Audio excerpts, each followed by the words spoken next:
Hi అండి, ఈరోజు మన ఛానల్లో రొయ్యలు బెండకాయలు పులుసు పెట్టి చూపిస్తానండి. దానికి కావలసిన పదార్థాలు: రొయ్యలు, పచ్చి రొయ్యలండి, బెండకాయలు, టమాటా ముక్కలు కట్ చేశానండి, ఆనియన్స్, పచ్చిమిర్చి, కొత్తిమీర, చింతపండు పులుసు తీసి పెట్టుకున్నానండి. బెండకాయలు ముక్కలు కట్ చేసి ఆయిల్లో వేయించానండి. అలానే రొయ్యలు కూడా వేయించానండి. ఇప్పుడు చేసే విధానం చూద్దామండి. స్టవ్ అయితే వెలిగించుకొని ఆయిల్ పోసుకుందాం.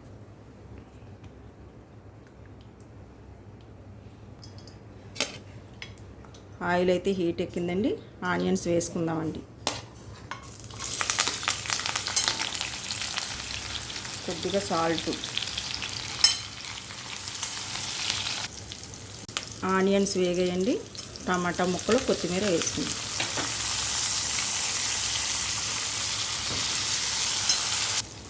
కొద్దిగా పసుపు, అల్లం వెల్లుల్లి పేస్ట్, అల్లం వెల్లుల్లి టమాటా అన్నీ వేగినాయి. ఇప్పుడు మనం రొయ్యలు వేసుకుందాం. ఇది పసుపు వేసి కాస్త ఆయిల్లో వేయించుకున్నానండి, పులుసుకి టేస్ట్ బాగుంటుందని.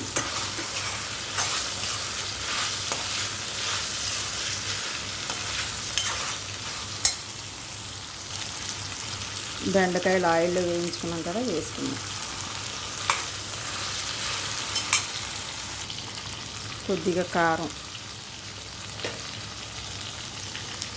ధనియాల పొడి, ఇదంతా ఒకసారి కలుపుకుందాం.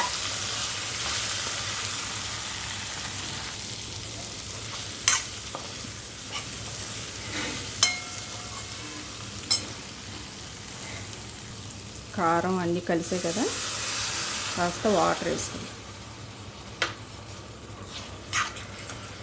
ఇదంతా ఉడికించుకుందాం కాసేపు.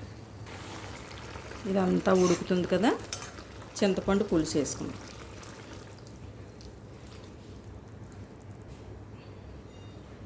కొద్దిగా బెల్లం, కొత్తిమీర,